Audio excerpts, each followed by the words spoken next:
Anything at all. I've posted the answer key to the study guide, so it's on YouTube already. I said I was going to post it after class today, but what's the point of waiting until after class?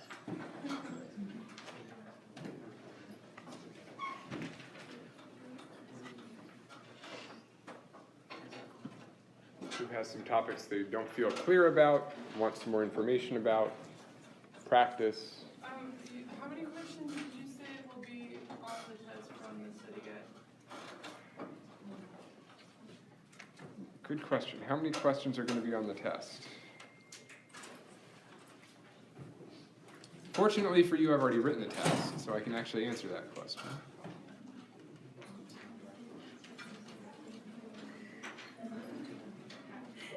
In just a minute. So the group exam is going to look exactly the same. There are a number of questions. You don't have to answer all of them. You answer 2 out of 3.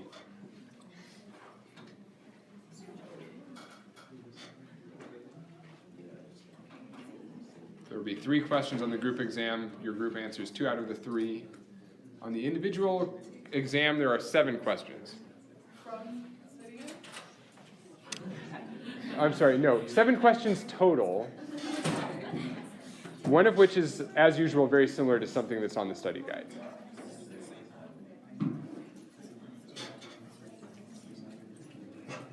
And the time limits for the exam have all stayed the same.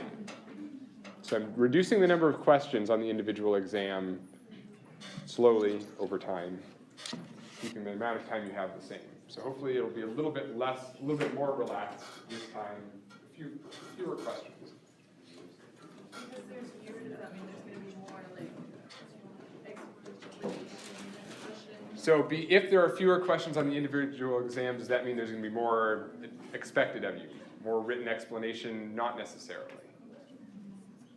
I'm trying to give, you've all told me, the majority of you have told me that you don't feel rushed on the individual part of the exam. That's not my intention. I do want there to be time for you to go back and look at notes if you need to, so I'm trying to scale back the individual portion. Yes?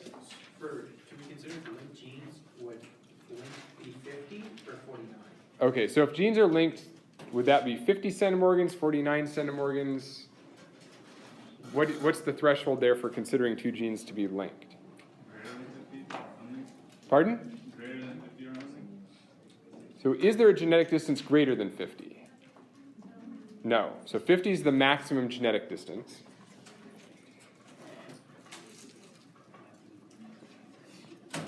So what's the interpretation if I say that 2 genes are 50 centimorgans apart versus less than 50 centimorgans apart? What's your interpretation if genes are 50 centimorgans apart? They could be linked or they could be unlinked. 50 centimorgans is the exact same thing as saying 50% of the haplotypes that you observe are recombinant.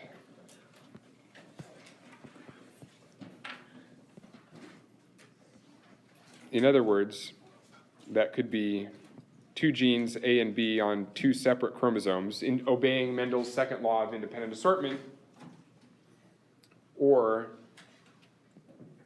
what's the other case? When's the other time when linked genes could be 50 centimorgans apart? When they're at the telomeres. So if 2 genes are absolutely at the opposite ends physically of one chromosome, then you would expect to calculate 50 centimorgan genetic distance.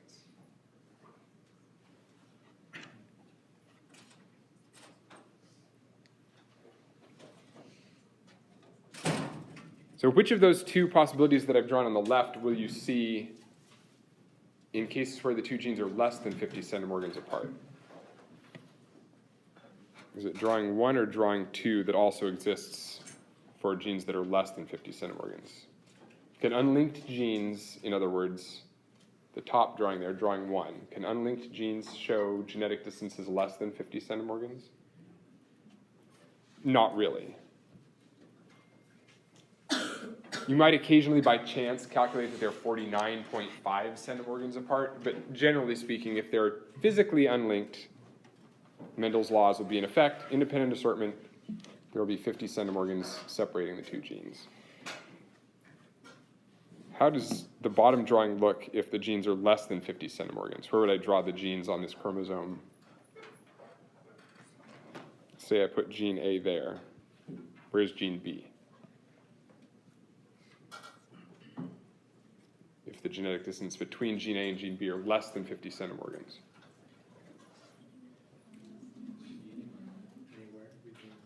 Could be anywhere. Could even be here at the end, the telomere. Why? What's the difference between the version on the left and the version on the right? A is not on the very end of the chromosome. There's a little bit of chromosome here where recombination can happen and not separate genes A and B. So they're pretty far apart. That might represent 49 centimorgans, just for example, worth of physical distance along a chromosome. But if the genes aren't at the ends of the chromosomes, you'll calculate less than 50 centimorgans. Does that fully answer your question? Do you have follow-up questions? Oh, no, it's answered. This good? Okay.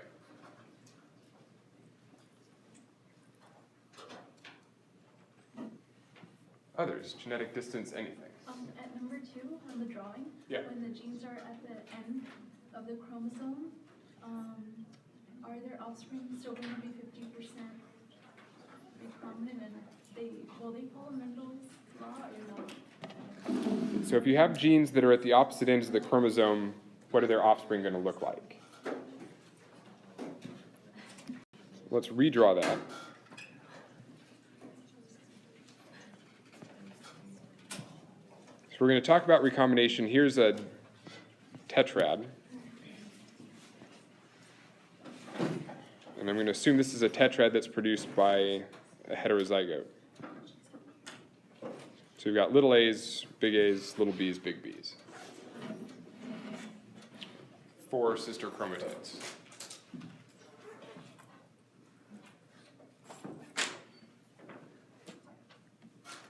So when the genes are at the very ends of the chromosomes, if recombination has to occur, crossing over, exchange between 2 of these 4 sister chromatids has to happen. It's a biological fact. Meiosis doesn't work unless there's a crossover. So, as I've done before, I think let's number the tetrads, or number the sister chromatids. Which 2 should be involved in this crossover event? How many 2 numbers? 2 and 3? Okay. So if we have crossing over event between chromatids 2 and 3 right in the middle, you could put this crossover event anywhere. It will still be between the 2 genes we're talking about.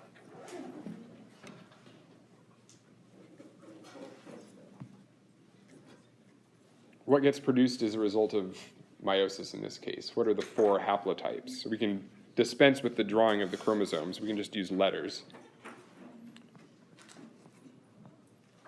What are the 4 haplotypes produced as an outcome of meiosis?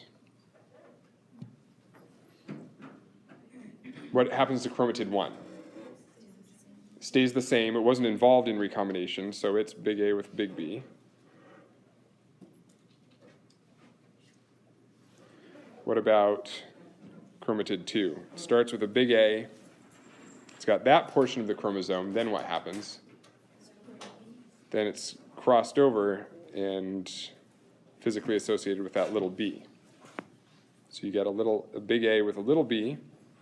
At the exact same time, because there's a crossing over event, you get the reciprocal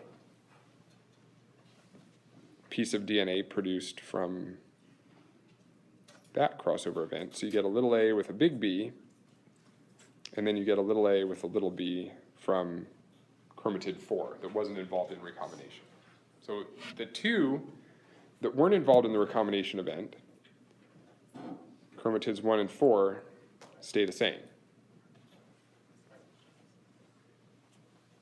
And when the genes are at the absolute opposite ends of the chromosome, you're guaranteed that a recombination event's going to happen between them. So you're going to see recombinant types.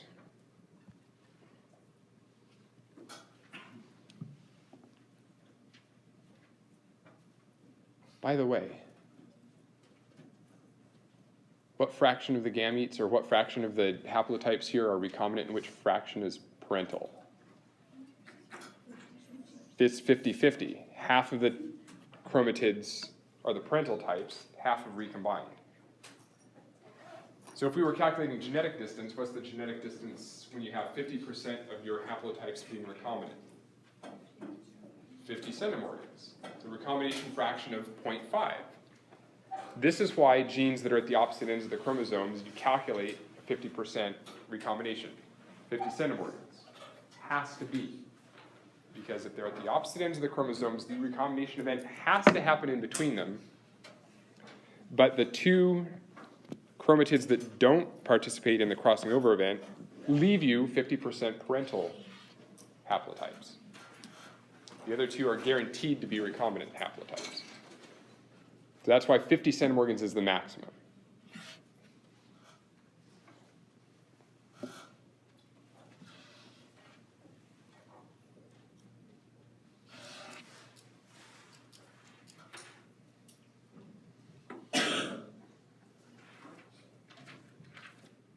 I guess I should challenge you to find me an example where you would calculate greater than 50 centimorgans. If you can draw a tetrad and calculate greater than 50 centimorgans genetic distance between any two genes, I will happily take a look at it and award you some sort of prize.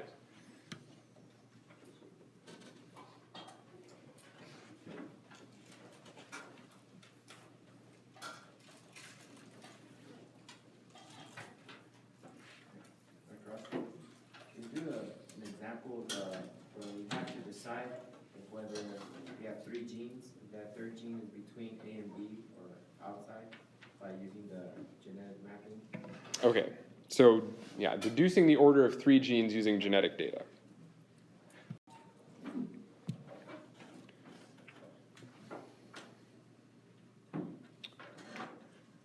Let's see, if we're going to do the genetic distance between three genes, how many crosses do we have to set up?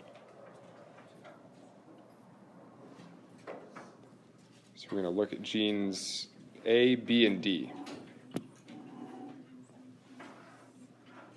How many pairwise distances are there between these three genes? So what are the three? A, B, AD, and BD. Okay, so we have to calculate three genetic intervals. How far are A and B apart, A and D apart, and B and D apart?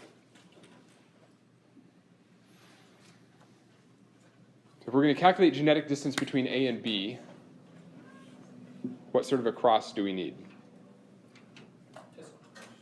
Test cross.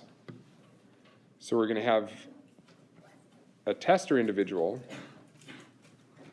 crossed to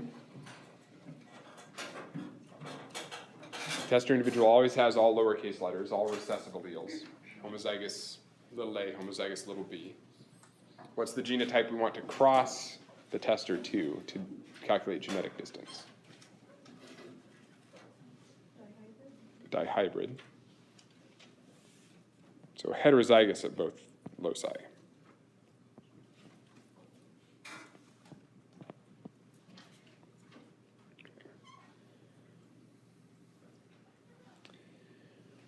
So we're going to need the same exact thing for the A to D cross.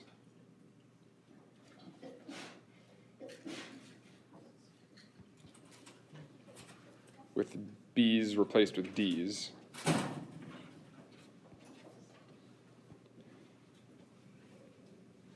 And we'll need a third cross that we do the same thing with B's and D's.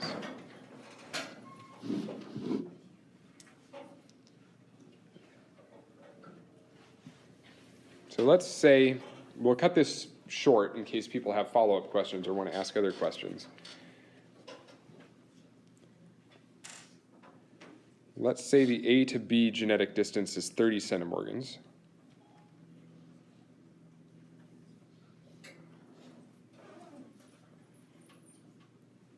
And the B to D genetic distance is 15 centimorgans.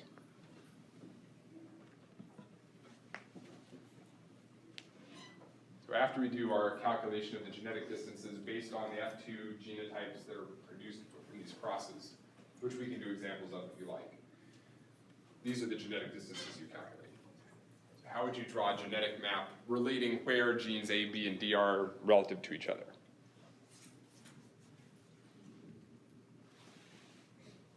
Single chromosome. Okay, so is it going to be, are any of these genes on separate chromosomes? Are any of the genetic distances 50 centimorgans? No. So they're all going to be on the same chromosome. Even if there was a 50 centimorgan map distance, could they still all be on the same chromosome? They could. So if there was any 50 centimorgan calculation, then you'd have to start worrying about, do I draw one chromosome or do I draw two chromosomes? In this case, all the genetic distances are less than 50. So arbitrarily, here's where gene A is. Where do you want me to draw B and D?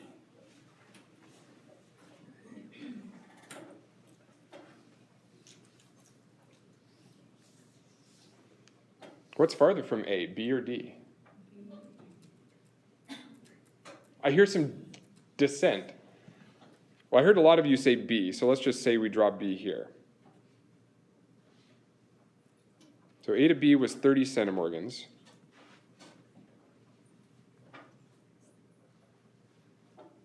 I wish I was better at writing zeros. Where are we going to put D? In the middle?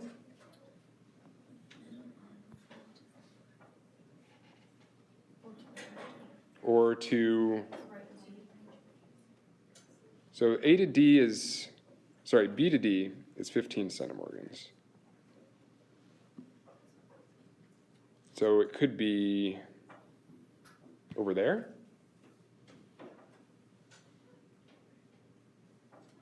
Would that make the chromosome too long? What's the longest the chromosome is in map units?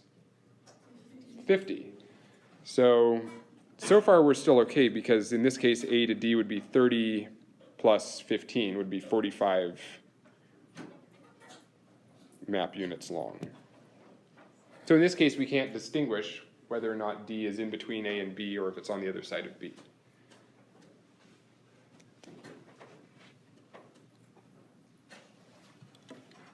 Presumably, if I had given you the data for the A to D genetic distance, you'd be able to tell me which of those two possibilities is correct. So if D is in between A and B, what's the distance from A to D?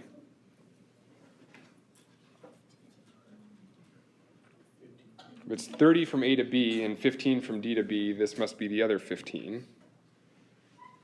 If D's over there, it's going to be 30 plus 15 or 45 map units apart. So that third piece of information is critical. All three map distances to know for sure which order the genes are in. Dr. Ross, Yeah. you won't give us a question where we have, like, up in the air, like, it's the left or right-hand side? You'll give us that third piece of information? I very much would. Okay, cool. I'm not saying I did, but that sounds a lot like me. So yeah, you need to know whether or not there is, this is real life, this is genetics. Things like that happen. So you need to know when you're encountering that sort of a situation, what am I as a geneticist supposed to conclude? And you do get faced with those sorts of situations, so you do need to be able to distinguish when there is a clear answer and when there is no answer, right? From day one, be comfortable with the idea that sometimes there is not one correct answer.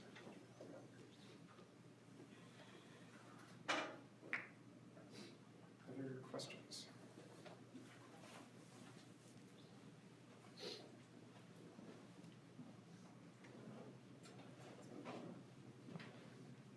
Let's see, what are the topics we're covering? Genetic mapping we've been talking about a lot. I'm happy to talk more about it. We've got dominance, statistical test, chi-squared, shows up on this test for the first time potentially. And what else? What other topics have we talked about?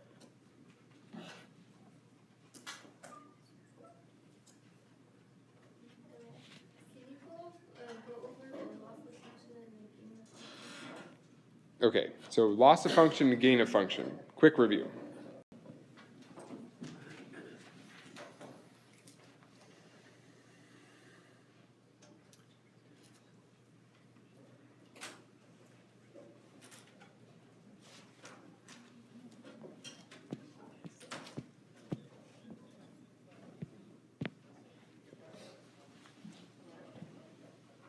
We studied these in the relationship of, or in the context of understanding dominance. Which one of these tends to be dominant? Tends to be, not always. Gain of function tends to result in dominant mutations. Loss of function tend to be recessive. So if you could describe briefly why loss of function in a human is usually recessive, what would you say? If I said write a paragraph on explaining why loss of function is often recessive. So let's say you've got a heterozygous genotype for this mutation, one wild type copy, one mutant, the minus. You've got a normal phenotype by definition. It's recessive, you're heterozygote, you're normal. You're usual, you're average, you're typical. So in this case, why is this mutation recessive? What's the most likely explanation? Because the function is still happening in the other. Because you still have a plus allele. You're heterozygous. You've got one bad copy, you still got one good copy. That's why it's good to be a diploid. Diploids in the house, raise your hands. Right? That whole toilet paper analogy that I use, right? You start off life with 2 copies of every chromosome. Even if you're heterozygous, you've still got one good copy of the gene. Oftentimes, not always, but oftentimes that one good version of the gene produces enough of the good version of the protein to carry on whatever task that protein is supposed to do.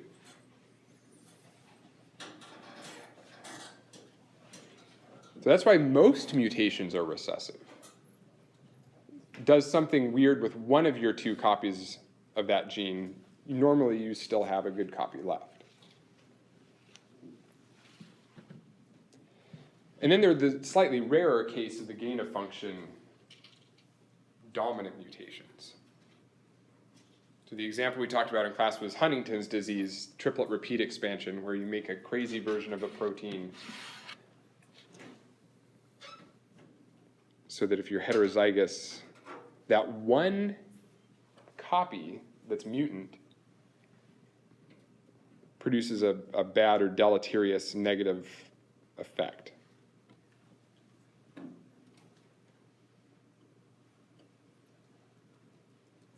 And that's usually because that new version of the protein, the mutant version, is doing something that your cell has never seen before. It's a novel, it's a gained function, a novel function. The protein's doing something new that it's not supposed to.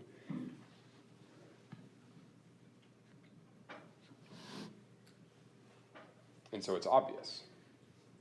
When you look at the cell, hey, something weird is going wrong.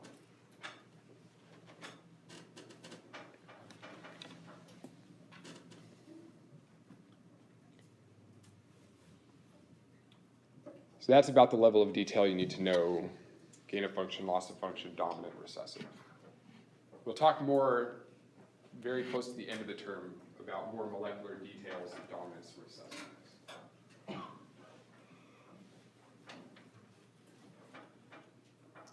Could there be instances where the gain of function produces a good mutation, something that's beneficial? Absolutely. So the question is are there situations where gain of function can produce beneficial functions? Absolutely. So key point here, because speaking from the point of view of someone who's teaching evolution next semester, hopefully some of you will take it with me, not all mutations are bad. We get a bad rap for being mutants, Teenage Mutant Ninja Turtles and all that sort of thing. Some mutations are beneficial. Not all mutations are bad. Some mutations are bad, some are good.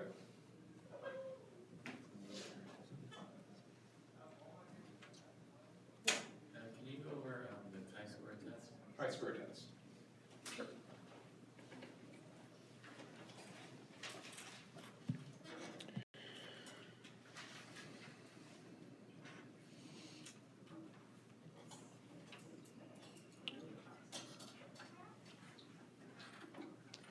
Would anybody like to see another example also of calculating a genetic distance? Can you go like all the way through it until the end? Yeah, so let's do it that way. Got time? Okay. So the question is, are genes A and B linked? So we've got two genes. We don't know if they're on the same chromosome or different chromosomes. To set up a mapping cross, we need that usual dihybrid test cross.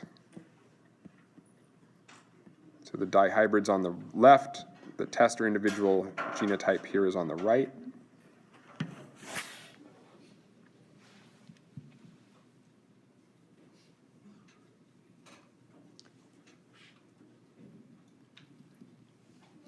So what else do we need to know before we can actually do this question? We need F2 genotypes.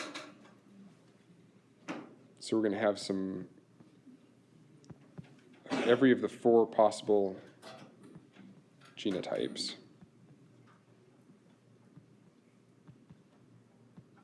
And I have to tell you how many of each of these exist.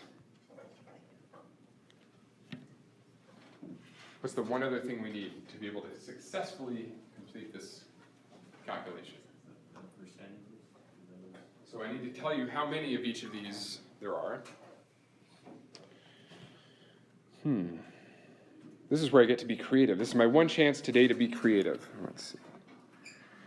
Hopefully I don't screw it up.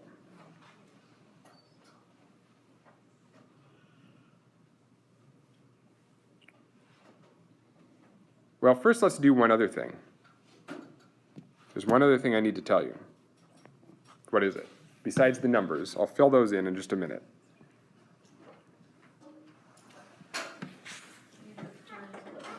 Sorry?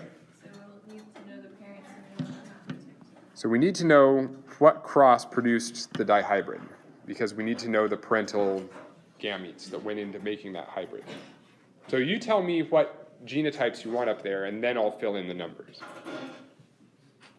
So what sort of a cross could you do to produce that dihybrid? What cross can I set up here that guarantees you get an individual that's heterozygous at 2 loci?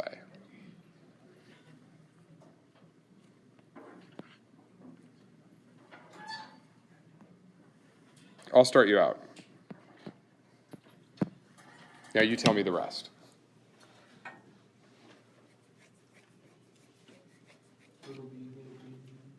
Okay, so if that's the genotype of one parent, what does the genotype of the other parent have to be to produce a dihybrid? There has to be a little a pair and big B's. Right, that's the only way we know for sure that we're going to get one big A and one little a and one little b and one big B in the next generation. So thank you very much. So now I can fill in how many of each of the 4 F2s we see.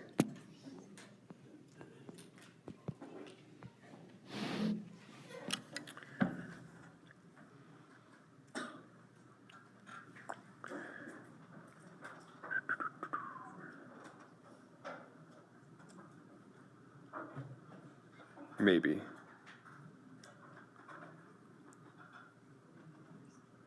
Let's see.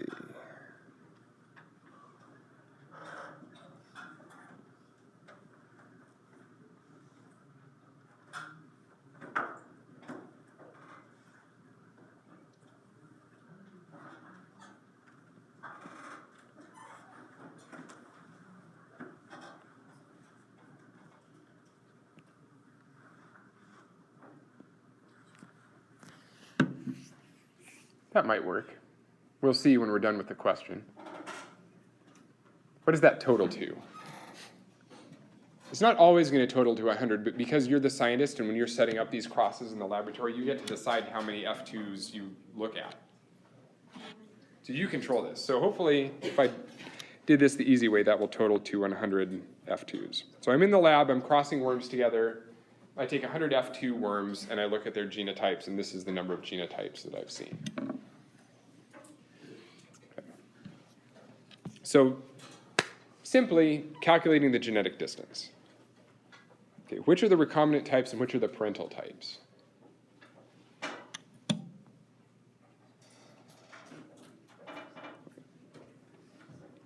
We know that that tester individual makes gametes that only have little a's and little b's, so we can ignore the little a's and little b's. That leaves us with the haplotypes that the F1 parent produced. So which of these four are parental types? So P0 parent 1 produces all big A, little b gametes. So that's that one, parental. The other parent makes little a, big B gametes, so that's the other parental type. So the other two types, little a's with little b's, big A's with big B's, have to be the recombinant types.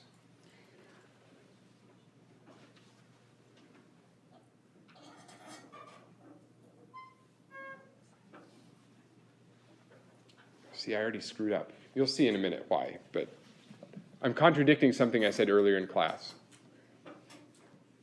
Making the RF too big. So, what's the recombination fraction? 56. So you sum the two recombinants. We have 56 recombinant haplotypes over 100 total. So that means RF is 0.56. These two genes are how far apart in centimorgans? 56 centimorgans. Bad geneticist. Why might you observe 56 centimorgans in this case without violating any sort of genetics laws or principles?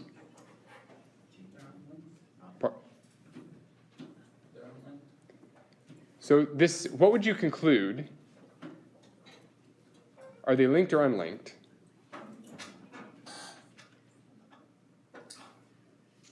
Reality is you can't have a map distance greater than 50 centimorgans. So why in this case did we calculate, besides the fact that I made these data up? What scientific reason do we have where we could actually see a calculation of greater than 50 centimorgans? Random chance.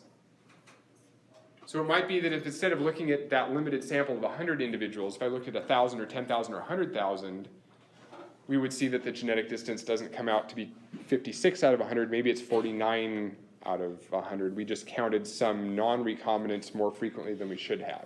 So if you look at an infinite number of individuals, you definitely will never see a map distance greater than 50. When you look at a limited sample, sometimes you'll get map distances greater than 50. So assuming that in reality this is 50 centimorgans, it just calculates to be 56, how do we know if this is linked or unlinked? Is this statistically significantly different than 50 centimorgans is basically what we want to know. If you observe 56 out of 100 cases of recombination, is that statistically different than 50? And that's where the chi-square test comes in.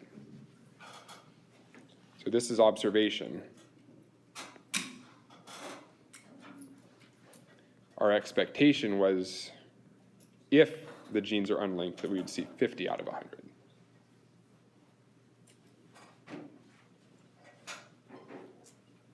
We do a chi-square test for linkage, the null hypothesis, the expectation is always the same. It's always that we're expecting genes to be unlinked. That's always the default assumption going into the problem. The two genes are on separate chromosomes.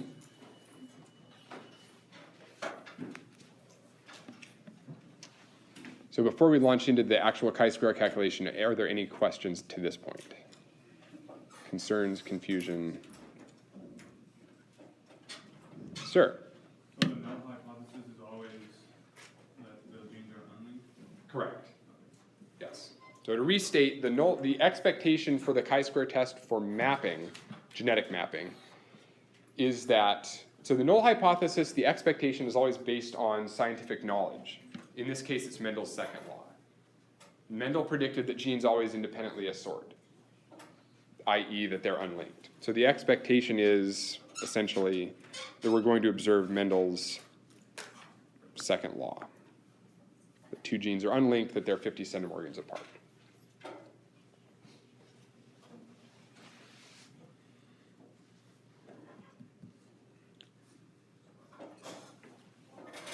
Be exactly 50 centimorgans. That you know they're linked or unlinked. 50 centimorgans means that they could be on two different chromosomes, but they could be on the same chromosome. Right. So the essential question here is, if the genes are unlinked and you observe 50 centimorgans and you expect 50 centimorgans, what do you conclude? So the bottom line is the chi-square test only tells you positively whether genes are linked. So you can't use the chi-square. The chi-square test will never tell you, yes, absolutely, if you see 50 centimorgans, they are linked or they're not. The chi-square test can only tell you, is a map distance less than 50 centimorgans statistically different from 50? So in this case that's on the screen, the chi-square test is actually kind of worthless to use. We would do it anyway because that's the point, is we're practicing doing the chi-square test. But it's only truly useful when you see something that's less than 50 centimorgans and you want to know, is, in my case, 42 centimorgans different than 50. If you calculate 42 centimorgans, the genes might still, by chance, be unlinked. So don't worry about the details, just worry about actually implementing the chi-square test and analyzing the results of the chi-square test.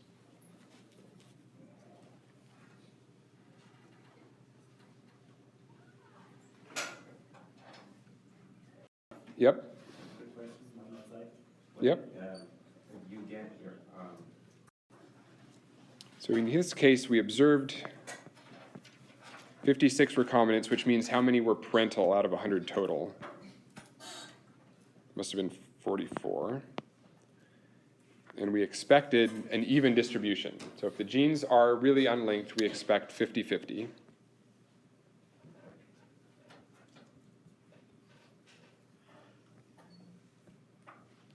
Recombinant and parental. The observed and the expected observations have to total the same.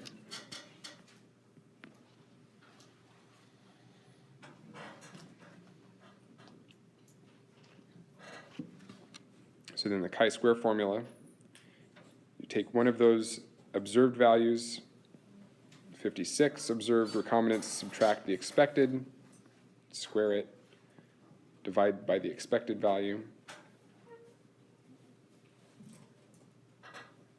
Hopefully somebody with a calculator is actually doing this as we go. And then the next clause, we go to the parental types. So this first one is the calculation of the recombinant types. The second one is the calculation for the parental types. We observed 44, we expected 50.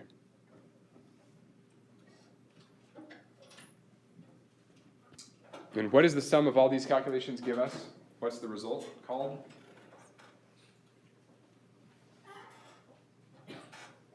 Do the chi-square formula, it gives you the chi-squared test statistic value. So that's the chi-squared value, whatever the total is. Which is what? 36/50ths plus 36/50ths. So what, a little over 1? Like 1.2 or something like that?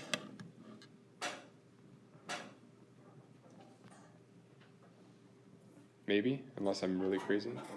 What? 1.4. All right, close enough. 1.4. I'm off my game today. So with a chi-square value of 1.4, what's the other piece of information we need to get our p-value, the probability that the null hypothesis is true? How many degrees of freedom in this case? We have two different categories, recombinants and parentals. So the degrees of freedom is categories minus 1, which is 2 minus 1, which is 1. So we have a chi-square value of 1.4 and 1 degree of freedom.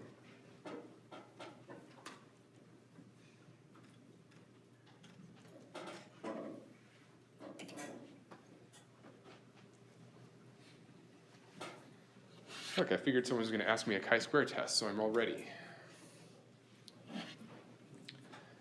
So with a chi-square value, with degrees of freedom of 1, we're looking in the row that's got 1 degree of freedom, and we're looking for the spot where we find a value of 1.4, which is somewhere between 1.07 and 1.64.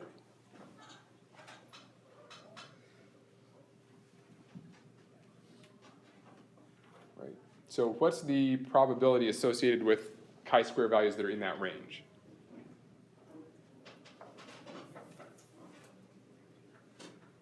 This is a different version of the same chart you've always been looking at. It's the labels of the first row.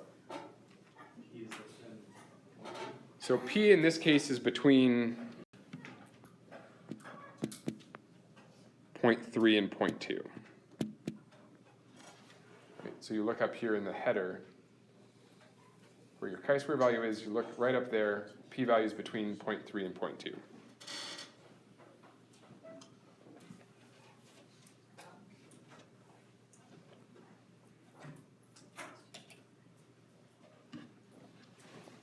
So that's what you report as the p-value. You've got the chi-square value, the degrees of freedom, you've identified the p-value. Now all we have to do is interpret the p-value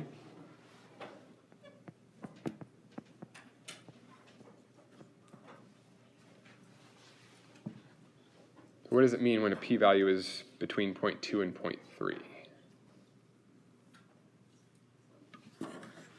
You've got two options.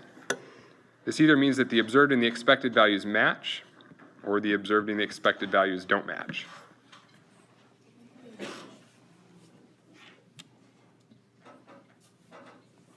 So when p is less than 0.05, what's the conclusion?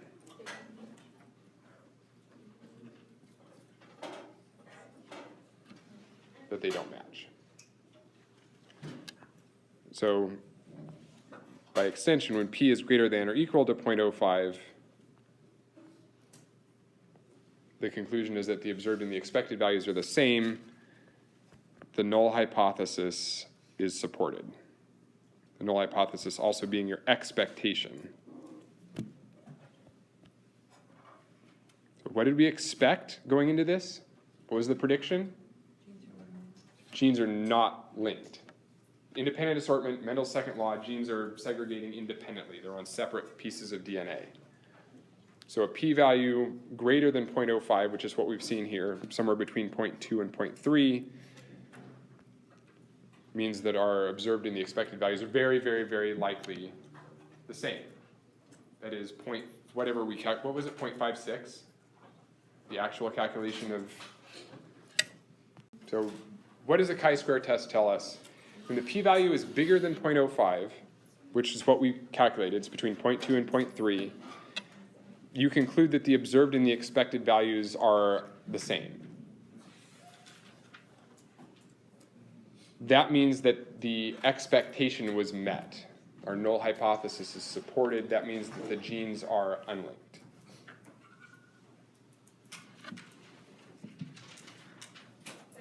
Except that when we calculate that things are 50 centimorgans apart, they could also be at the opposite ends of the same chromosome. The important point here is that that's what Mendel knew. That was part of independent assortment. Remember, he had two of his traits that he was looking at that were on the same chromosome. They were linked. But when he studied them, they acted like they independently assorted. So Mendel's second law doesn't tell us anything about linkage. It just predicts that genes are going to be 50 centimorgans apart. So So in this case, the conclusion is what we've calculated, 56 centimorgans, is the same thing as calculating 50 centimorgans. There's no difference between the observed and the expected values. 56 equals 50.